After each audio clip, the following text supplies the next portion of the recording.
नमस्कार। आज का जो संपादकीय है इसमें पहला संपादकीय लिखा है विवेक काटजू साहब ने।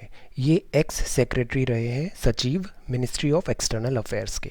और जो दूसरा आर्टिकल है वो लिखा है जगमोहन सिंह राजपूत साहब ने। ये एनसीईआरटी में काम करते हैं। ये जो दोनों आर्टिकल हैं ये बहुत ही अच्छे आर्टिकल हैं। पहला जो एडिटोरियल है संपादकीय है इसमें है कोरोना संक्रमण से निपटने में WHO वर्ल्ड हेल्थ ऑर्गेनाइजेशन स्वास्थ्य प्रहरी गार्डियन हेल्थ गार्डियन की भूमिका निभाने में रहा नाकाम। हम पेपर में भी देखते हैं इंस्टीट्यूशंस जो होते हैं इंस्टीट्यूशंस का काफ़ी इम्पोर्टेंट रोल होता है। उसके कॉन्टेक्स्ट में ये आर्टिकल जनरल स्टडीज़ पेपर में ये बहुत ही अच्छा आर्टिकल है। सेकेंड आर्टिकल बहुत अच्छा आर्टिकल है रिलेटेड टू एथिक्स। भारत मानव प्रकृति संबंधों का ऐसा उदाहरण पेश कर सकता है जिसकी आवश्यकता आज सारे विश्व को है। अगेन काफ़ी क्वालिफाइड ये जो आर्टिकल है दोनों काफ़ी क्वालिफाइड पर्सन्स ने लिखा है। इन दोनों आर्टिकल से हम ये समझने का कोशिश करेंगे।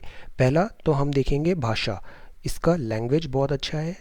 हम ना हिंदी भी जानते हैं बट आप इस आर्टिकल को पढ़ के देखना, स्पेशली ये जो दूसरा आर्टिकल जो भी हम पढ़ने वाले हैं इसमें लैंग्वेज बहुत अच्छी लिखी है। हिंदी भी जो हम लिखते हैं ना ऐसे में आप जो हिंदी लिख सकते हैं, क्वेश्चन आंसर शीट में जो हिंदी लिख सकते हैं उसके कॉन्टेक्स्ट में ये बहुत अच्छा है। तो अगेन हम इसको पूरा अच्छे से डिटेल में पढ़ेंगे और जहाँ ज़रूरी होगा वहाँ पे हम इसमें वैल्यू एडिशन करने की कोशिश करेंगे।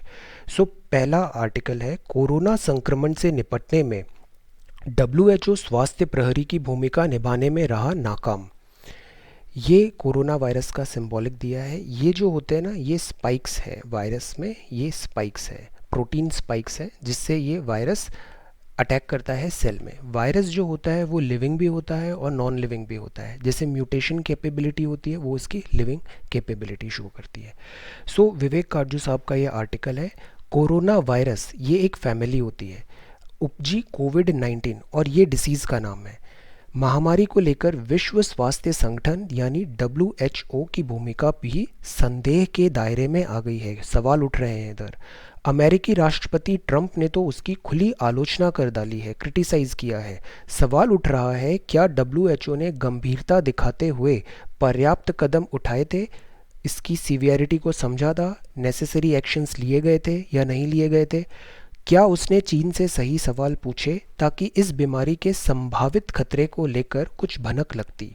क्या इस बीमारी को लेकर विश्व को समय से सलाह न देने पाने के नाकाम रहने के लिए उसे जिम्मेदार माना जाना चाहिए या नहीं, बिकॉज चाइना ने अपना रोल ढंग से प्ले नहीं किया। इस बात पे काफ़ी सवाल उठे हैं अभी। WHO की स्थापना 1948 में अंतर सरकारी संगठन इंटर गवर्नमेंटल ऑर्गेनाइजेशन के रूप में हुई थी। इसका मकसद मानवीय स्वास्थ्य ह्यूमन हेल्थ के सभी पहलुओं को सुधारने, ठीक करने और बीमारी डिसीजेस को रोकने के लिए, उनके स्प्रेड को रोकने के लिए अंतर्राष्ट्रीय सहयोग को बढ़ावा देना था। इसे एक निष्पक्ष तकनीकी संगठन के रूप में काम करना चाहिए। इसको बायस्ड नहीं होना चाहिए, टेक्निकल ऑर्गेनाइजेशन। लेकिन कई अंतर्राष्ट्रीय संगठनों की तरह यह भी अमीर, रिच और पावरफुल कंट्री के प्रेशर में प्रभावित होता रहता है। दवा कंपनियों के अलावा ये जो मेडिसिन होती है ना ड्रग्स वाली, ये भी काफ़ी लॉबी करती है। मानवीय स्वास्थ्य पर असर डालने वाले अन्य अनेक उद्योगों की लॉबी भी इस पर असर डालती है। ये एक टाइप ऑफ प्रेशर ग्रुप होते हैं, पॉलिटी में आप पढ़ेंगे इन्हें, ये प्रेशर ग्रुप होते हैं। WHO का कामकाज एक सचिवालय से चलता है।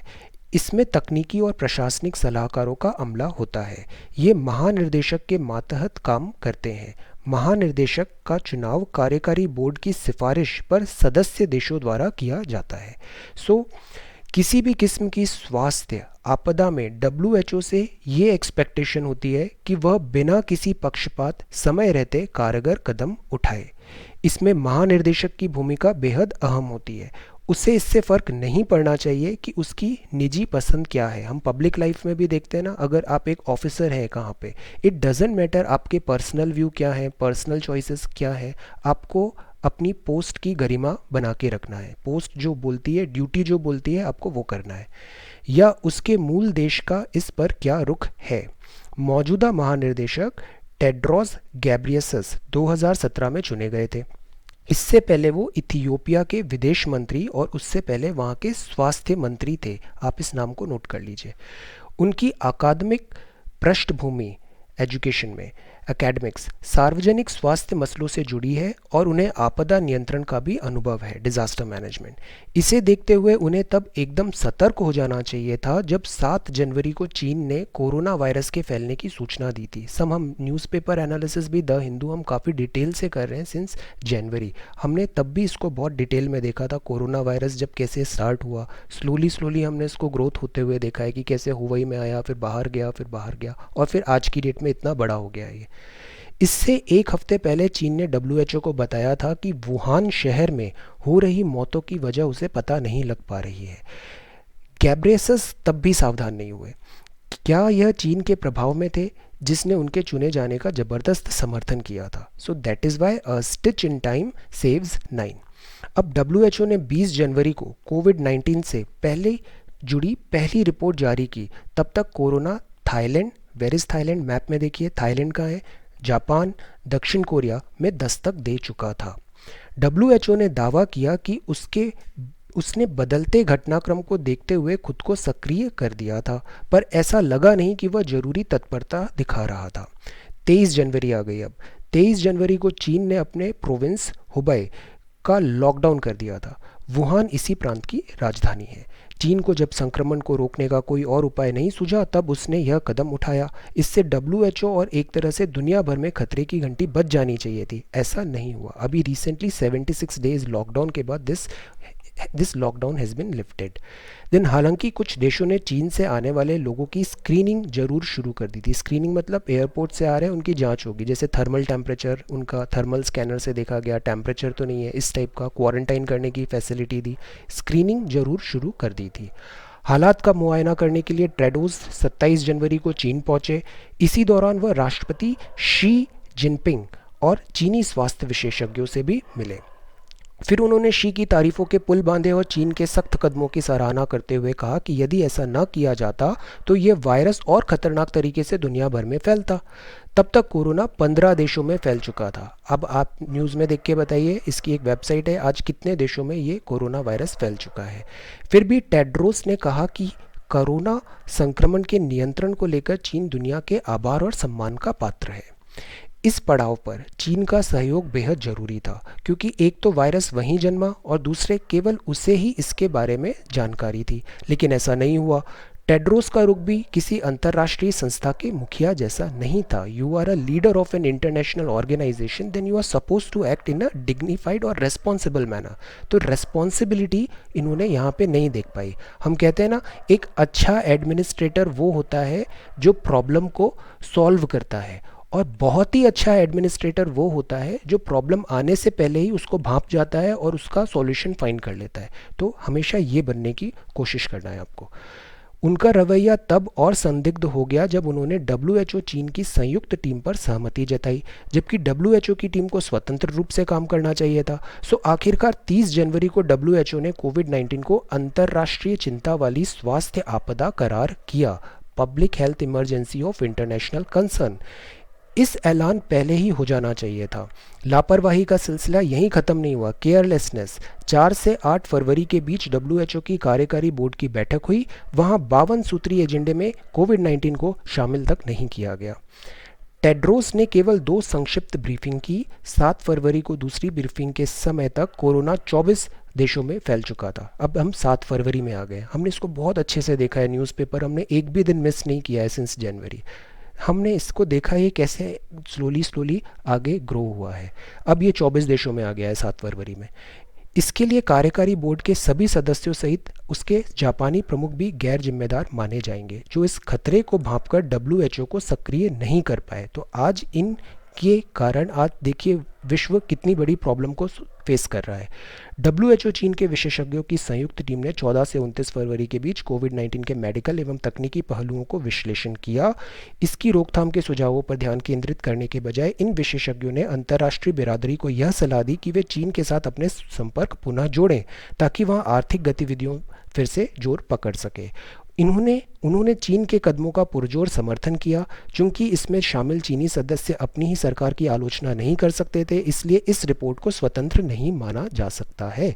That is why as an institution, as an officer, you need to act स्वतंत्र रूप से काम करना ज़रूरी होता है। Institutional independence is very important. So that is why Montesquieu ने भी क्या क्या है, सेपरेशन ऑफ पावर होना चाहिए, लेजिस्लेटिव, एग्जीक्यूटिव एंड जुडिशरी, ये सब आपस में इंडिपेंडेंटली वर्क करना चाहिए इन्हें।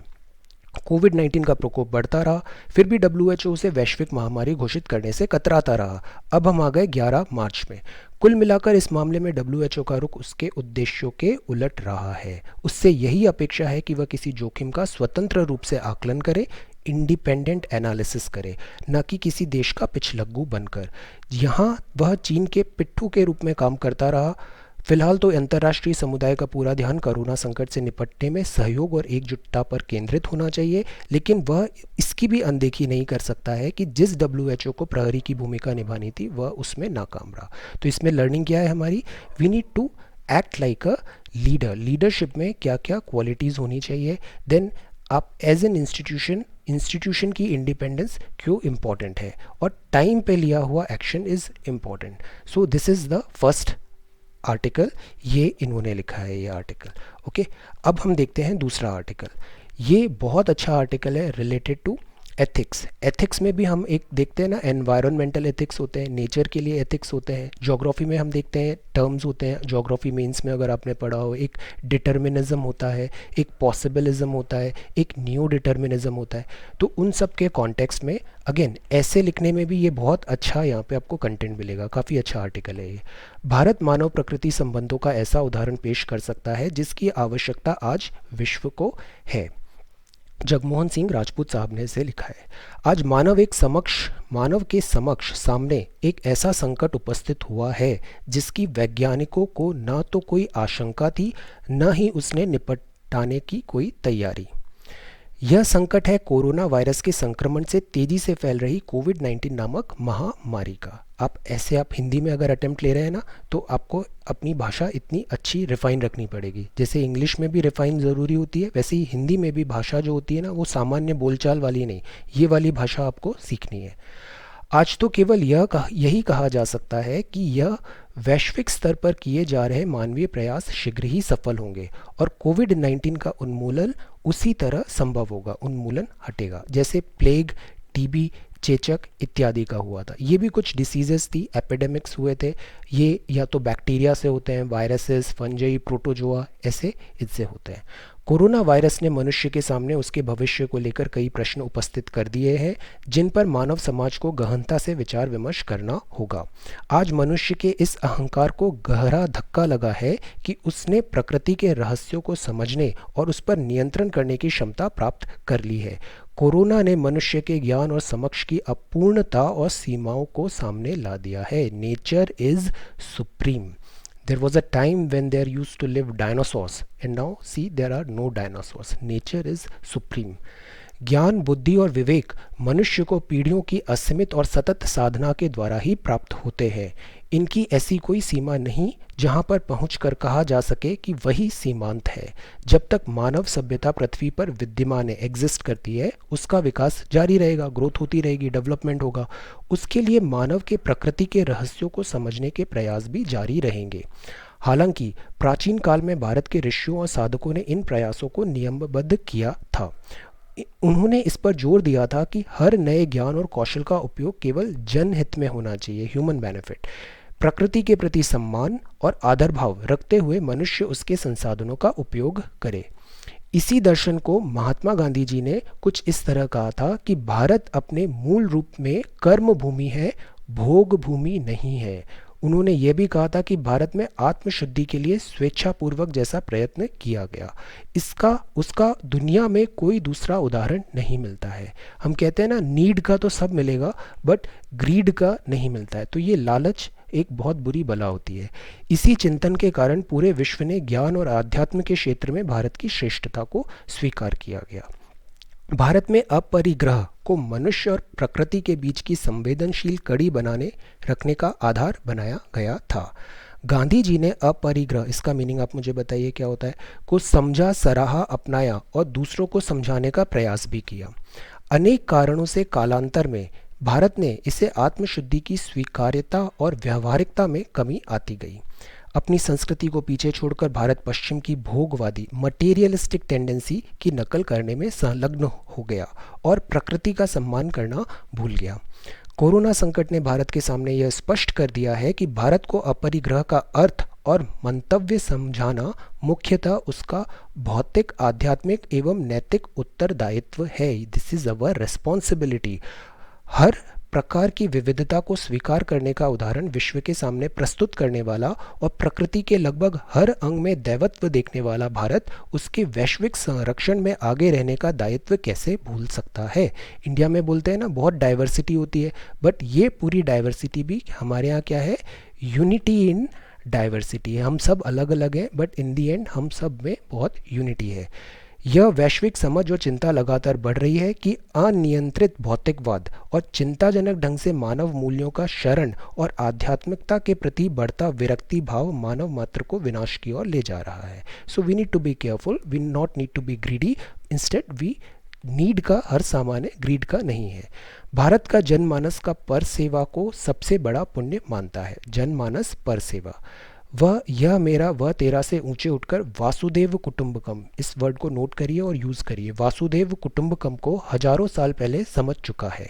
यदि उसकी नई पीढ़ी को प्रारंभ से ही मानव मूल्यों, प्राचीन भारतीय संस्कृति और साहित्य की श्रेष्ठता से परिचित करा दिया जाए, उसकी गतिशीलता और हर प्रकार के जन उपयोगी नए ज्ञान और परिवर्तन को आवश्यक विश्लेषण के पश्चात स्वीकार करने की छूट से अवगत करा दिया जाए, तो भारत फिर एक बार मानव मानव और मानव प्रकृति के संबंधों का ऐसा उदाहरण प्रस्तुत कर सकता है। Human human, because how many humans are there, there are more than 7 billion people living in earth, they are exactly like you. जैसे आप हो ऐसे ही 7 बिलियन और लोग हैं जो भी एग्जैक्टली आपके जैसे हैं। ये तो केवल ह्यूमन है। ह्यूमन के अलावा दूसरे बहुत सारे नॉन लिविंग, दूसरे लिविंग हैं, जैसे प्लांट्स हुए या फिर एनिमल्स हुए। तो see, so many life is there, so you are not alone, so you not need to be act in a selfish manner में नहीं एक्ट करना है।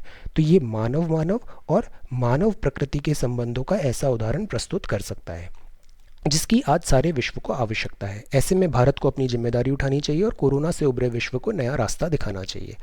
कोरोना के बाद विश्व व्यवस्था में बहुत कुछ बदलाव होगा। दूसरे विश्व युद्ध के बाद हिंसा और युद्ध की विभीषिका से मनुष्य को निजात दिलाने की आवश्यकता तेजी से उभरी थी। महात्मा गांधी जी पहले दक्षिण अफ्रीका और फिर भारत में अहिंसा, नॉन वायलेंस के महत्व और उसकी व्यवहारिकता को स्थापित कर विश्व का ध्यान आकर्षित कर चुके थे। संघर्ष और युद्ध से बचने के लिए अंतर्राष्ट्रीय सहयोग की आवश्यकता पूर्ति के लिए दिस वॉज द टाइम 1945 जब वॉर एंड हुआ था।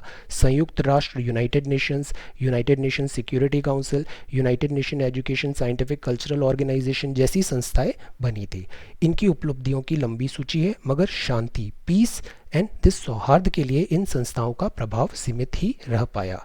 इनकी संरचना में भी बदलते समय के अनुकूल नहीं बदल सकी। जैसे इंडिया हमेशा क्या बोलता है, यूनाइटेड नेशन सिक्योरिटी काउंसिल में जो परमानेंट सीट्स होती है उसमें इंडिया का रिप्रेजेंटेशन क्यों नहीं है? हम 1.3 बिलियन से ज़्यादा लोग हैं, हम इतनी पॉपुलेशन है, हम इतना इम्पोर्टेंस रखते हैं, बट हमें भी अभी भी परमानेंट सीट नहीं मिली है। तो इनकी संरचना में भी बदलते समय के अनुकूल नहीं बदल सकी है। इन संस्थाओं में आज भी उपनिवेशवाद और की उपस्थिति महसूस की जाती है, कोलोनियलिज्म, इंपीरियलिज्म एट्सेट्रा। वहीं दुनिया में हथियारों की आर्म रेस भी लगातार जारी है। सो उम्मीद है कि सभी देश कोरोना को पराजित करने के क्रम में अंतर्राष्ट्रीय सहयोग, मानव प्रकृति के संबंधों में सुधार और समय के अनुरूप संगठन स्थापित करने में अधिक खुले दिल से एक दूसरे को समझने के लिए तैयार होंगे। अब सबसे बड़ी चुनौती उसके लिए आगे की रणनीति बनाने की होगी। इसका एक खाका महात्मा गांधी जी ने ये 6 मई 1926 को यंग इंडिया में लिखे एक लेख में खींचा था। ये इस नाम को याद रखिए। उन्होंने कहा था, यदि हमें प्रगति करनी है, हमें अपने पुरखों की धरोहर को बढ़ाना है और हम नए आविष्कार और खोज अवश्य करें, मगर आध्यात्मिक पक्ष को कदापि न भूलें। आज के संदर्भ में कहा जा सकता है कि वैश्विक सहयोग की कई प्रभावी संरचनाएं बनाई जाए जो मानव के मस्तिष्क में मानवता के बीज बोए, अविश्वास का निर्मूलन करें और नया इतिहास रचे। सो दैट इज़ वाई हम इतना एम्फेसाइज देते हैं, एथिक्स होना चाहिए, एथिकल बिहेवियर होना चाहिए। Because if somebody is not ethical and that go to reach to the power, then that leads to a disaster for everybody. So ethics पे हमें ध्यान देना है। इन्होंने बहुत अच्छी बात बोली है कि हमें मानवता के बीज बोएं और अविश्वास का निर्मूलन करें और नया इतिहास रखें। So the purpose of education is to make good human being with skill and expertise, doctor Abdul Kalam साहब। सो ये आज के बहुत सारे अच्छे आर्टिकल्स हैं। ये दोनों आर्टिकल जागरण से हमने पिक किए हैं और इनको आप देखिए। ये पीडीएफ भी मैं बाद में आपसे शेयर कर दूंगा। So thank you so much for watching this video. Take care and be safe.